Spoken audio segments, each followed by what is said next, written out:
Someone walks into a room.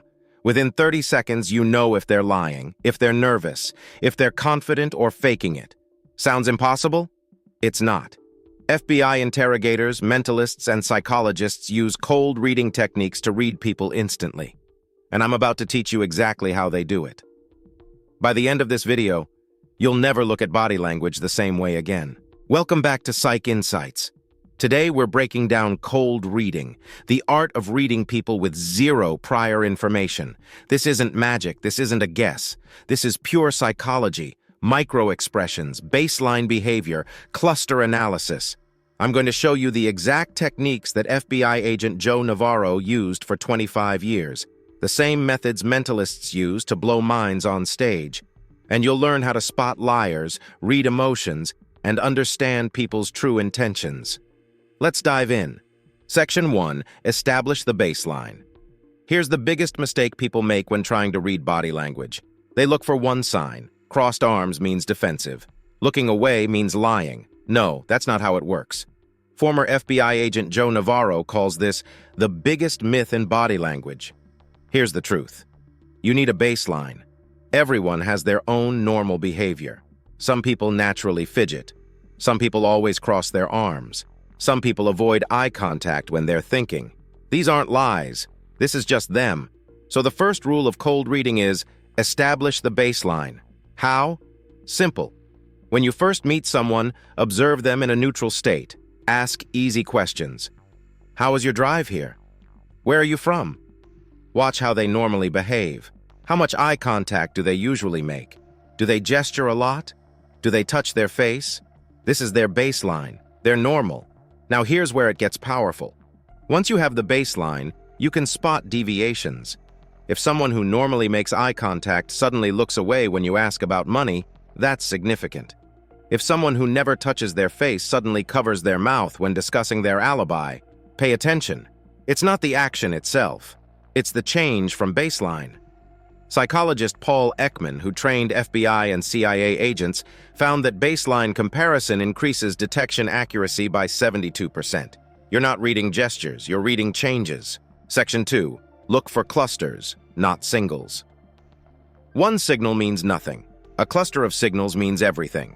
This is called cluster analysis, and it's how professionals separate truth from deception. Let me give you an example. Someone touches their neck during conversation. Does that mean they're lying? Not necessarily. They might have an itch. But what if they touch their neck, avoid eye contact, and their voice pitch rises? Now you have a cluster. 3 signals pointing to the same conclusion: discomfort or deception. Former Secret Service agent Dan Bongino teaches that you need at least 3 consistent signals before making any judgment. 1 is coincidence. 2 are interesting. There is a pattern. FBI research shows that using cluster analysis reduces false positives by 85%. Here are the 3 most reliable clusters for detecting deception. Cluster 1. The distancing cluster. They create physical distance, lean back, cross arms, turn their body away, put objects between you. Their subconscious is literally trying to escape the conversation. Cluster 2. The pacifying cluster. They touch their neck, rub their arms, touch their face repeatedly, ventilate their shirts. These are self-soothing behaviors. Their nervous system is activated and they're trying to calm down. Cluster 3. The freezing cluster. Their body goes still. Movements become stiff. Gestures decrease.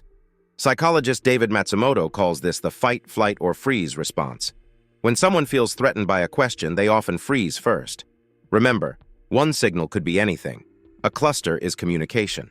Section 3. Master micro-expressions.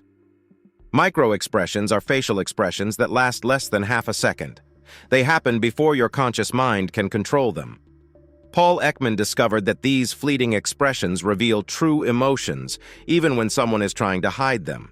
There are 7 universal micro-expressions. They're the same across all cultures, and once you learn to spot them, you can read anyone. Expression 1. Contempt. One side of the mouth raises slightly. It's asymmetrical. This is the only asymmetrical expression. It means they feel superior to you or what you're saying. If you see this during negotiation, they don't respect your position. Expression 2. Disgust. The nose wrinkles. Upper lip raises.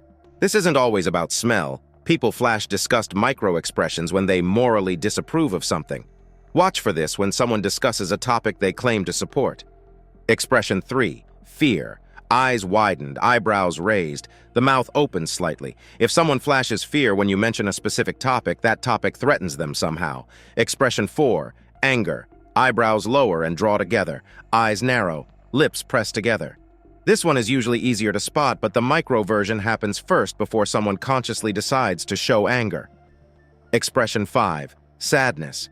Inner corners of eyebrows raise, eyes lose focus. The corners of the mouth turn down. People can fake a smile, but they can't fake sad eyes. The eyebrows don't lie. Expression 6. Surprise. Eyebrows raise high, eyes widened, jaw drops. Here's the key. Real surprise lasts less than 1 second. If someone holds a surprised expression longer, they're performing surprise, not feeling it. Expression 7. Happiness. Crow's feet form around their eyes, cheeks raise. This is the Duchenne smile, named after the researcher who discovered it. Fake smiles only use the mouth. Real smiles activate the eyes. Ekman's research shows that trained observers can detect micro-expressions with 90% accuracy. Most people miss them completely because they're not looking. Section 4. Listen to what they don't say. Body language is powerful, but words reveal just as much, especially the words people avoid. FBI interrogators are trained in something called statement analysis. The way people construct sentences reveals their psychology. Technique 1. Listen for distancing language. Liars unconsciously create distance from their lies. They say, "that woman" instead of "my wife." They say, "the car" instead of "my car." They say, "at that time" instead of just saying "when." If someone refers to their own possession or relationship with unusual detachment, investigate why. Technique 2. Notice pronoun changes. Listen for when someone switches from I to we or you. "I went to the store" is clear ownership.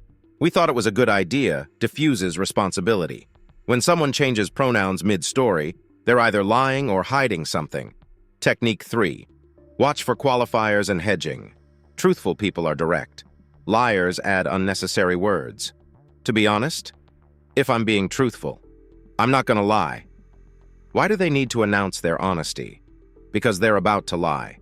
Or they have a habit of lying and feel they need to overcompensate. Technique 4. Pay attention to specific details versus vague generalities.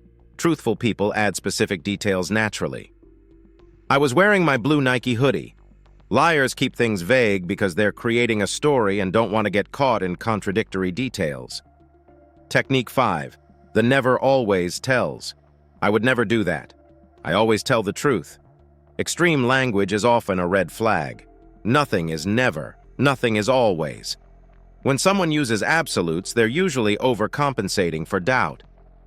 Former FBI agent Phil Houston found that these verbal cues, combined with body language clusters, create an accuracy rate of over 90% in detecting deception. Section 5. Putting it all together. So how do you actually use this in real life? Here's your cold reading framework. Step 1. Establish baseline with neutral questions. Observe their normal behavior for 2 to 3 minutes. Step 2. Ask your real questions while watching for deviations from baseline. Any change matters. Step 3. Look for clusters of at least 3 signals pointing to the same conclusion. Step 4. Watch for micro-expressions during key moments. The face always tells first. Step 5. Listen to their word choice, not just their words. The how reveals more than the what. Use this at work when your boss discusses your promotion. Use this on dates when someone tells you about their past. Use this in negotiations when someone claims they can't go lower. Use this with your kids when they swear they didn't do it. But here's the ethical warning. Don't use this to manipulate. Use it to protect yourself and understand the truth. These techniques are powerful. Power requires responsibility. You now know what FBI agents spend years learning. Baseline behavior, cluster analysis, micro-expressions, verbal tells, and the framework to use them all together. Next time someone walks into a room, you'll see what no one else sees. You'll hear what no one else hears. You'll read people like a book. Here's your challenge. Pick one person today. Establish their baseline, then watch for one cluster or micro-expression. Practice on people you know before using it on people you don't. Master one technique before adding the next. And come back and tell me what you discovered. If you want more psychology that gives you real-world power, subscribe to Psych Insights. Hit the bell. We post every week. Now go practice. And remember, everyone is readable. You just need to know the language.